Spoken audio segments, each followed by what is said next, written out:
Grüß Gott and good afternoon. My name is Tao. I'm the co-founder of Berlin-based GetYourGuide. We are a travel company using technology, and I'm very honored to be back in my hometown of Munich and talk about an issue that is very pressing nowadays. Many of the presentations we've heard today face and address the most pressing issue of our times, which is ecological of nature.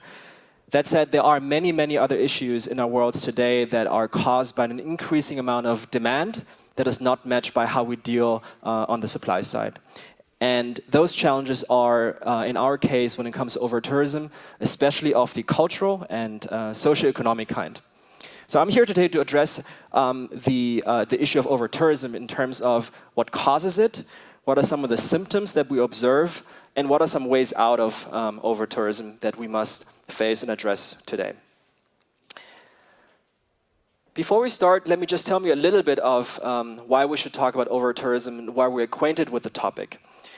At GetYourGuide, we are on a journey to give the whole world access to incredible experiences, and there are many of them in the world. This concept was born out of a personal experience. In 2007, my co-founder Johannes and I, we were traveling to Beijing for a student conference, and he booked his flights wrong. So he arrived a day early and was lost and confused and just completely overwhelmed by the hustle of the city and had a very negative experience. A day later, when I arrived, of course, everything turned very positive. I'm from Beijing, and so we turned a very negative experience into a positive one and also a business idea. And so at GetYourGuide, over the last 10 years, we've been building bridges, like the bridge that I helped build for Johannes, building these bridges that connects the global demand for incredible experiences, be it flying over the Grand Canyon, visiting national parks, going to up the Eiffel Tower, with a global supply of these experiences and the heritage and institutions that exist in the world. Now, the problem with over-tourism is that over-tourism puts these kind of experiences at risk. And so I want to talk a little bit first what we think is over-tourism.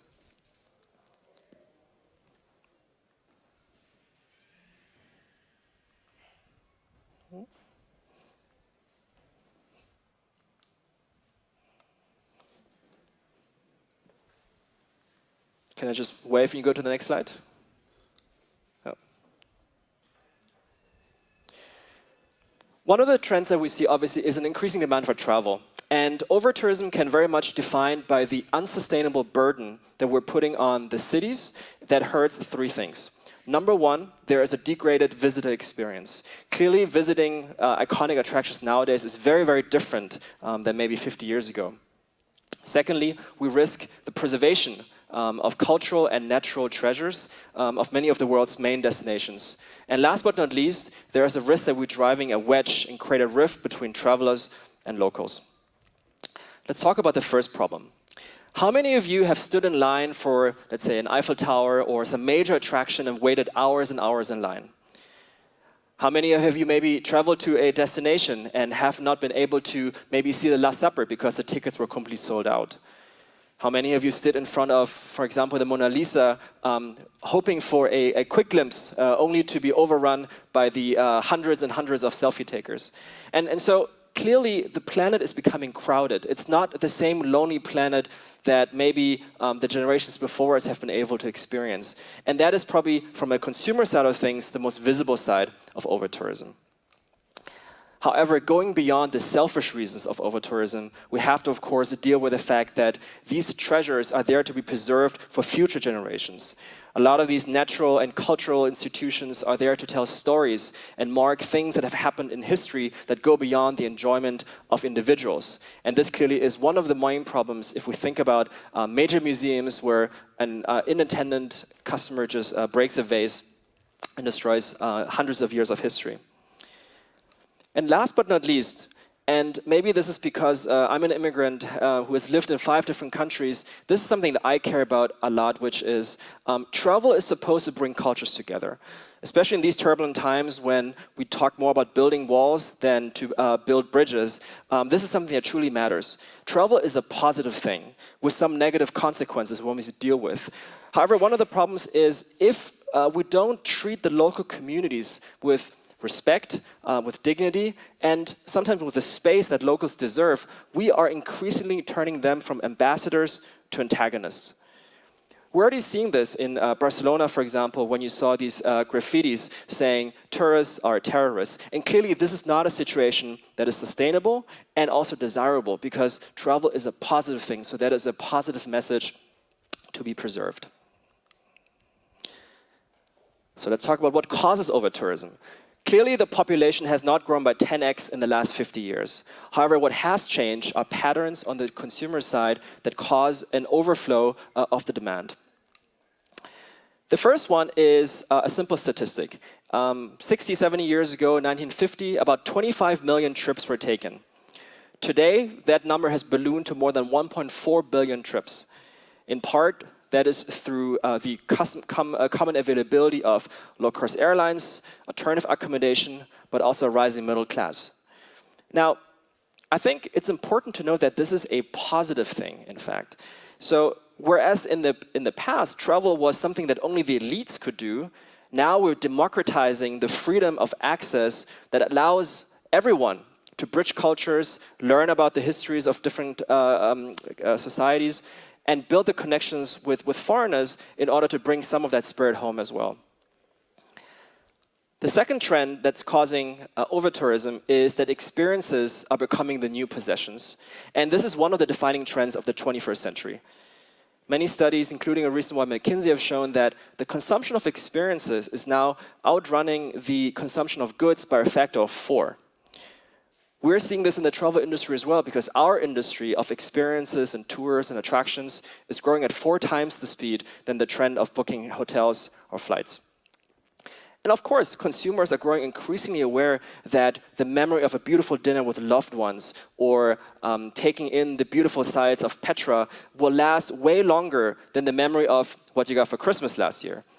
And of course, with the rise of social media, we're now even literally ascribing a value to these memories by the amount of likes and shares we get. And that concentration is driving even more volume into the most photogenic spots. So what is there to be done?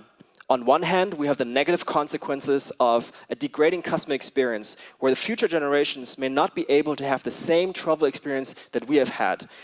There's the risk of the preservation of the cultural and natural treasures that the most important cities in the world hold.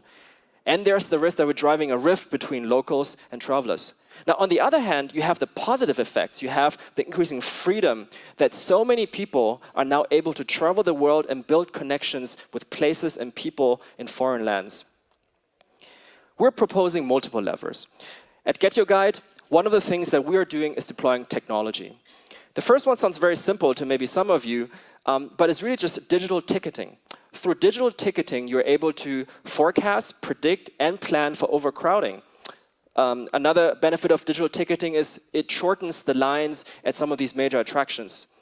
For example, we've been working with the Van Gogh Museum in the Netherlands and been able to increase capacity by 10% while decreasing the operational strain on the museum, which allows the museum to have more revenue to invest into the preservation and at the same time allowing for a better customer experience.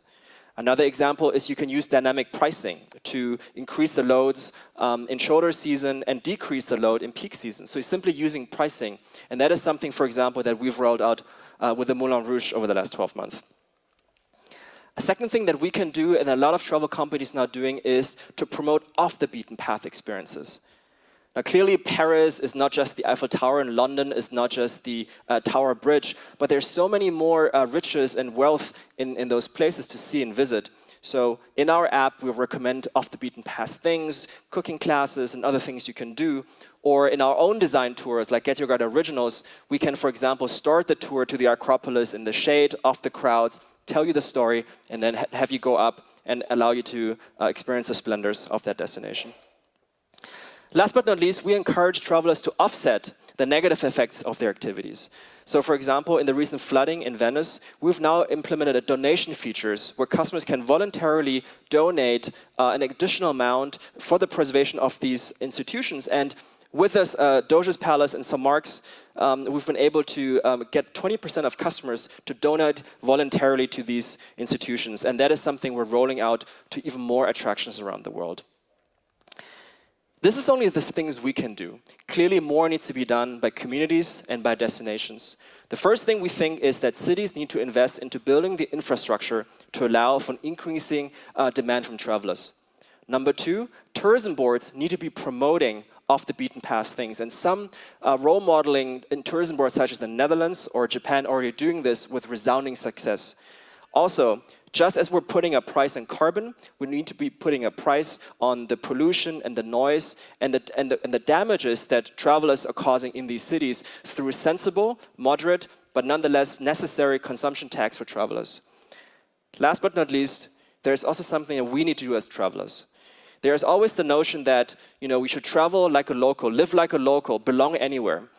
But the reality is we are guests, we're visitors. So when we visit a destination, we should be treating it as if we were visiting somebody else's home, which is with respect and dignity. And so if we do all these things, deploy technology, get people to travel off the beaten path, collect more money in order to fund the investment into infrastructure, and develop an awareness that we're visiting somebody else's home, only then do we hope have a chance to preserve these treasures, enable future generations to have the same travel experiences we've had, and preserve the core value of travel, which is to bridge different cultures together. Thank you very much.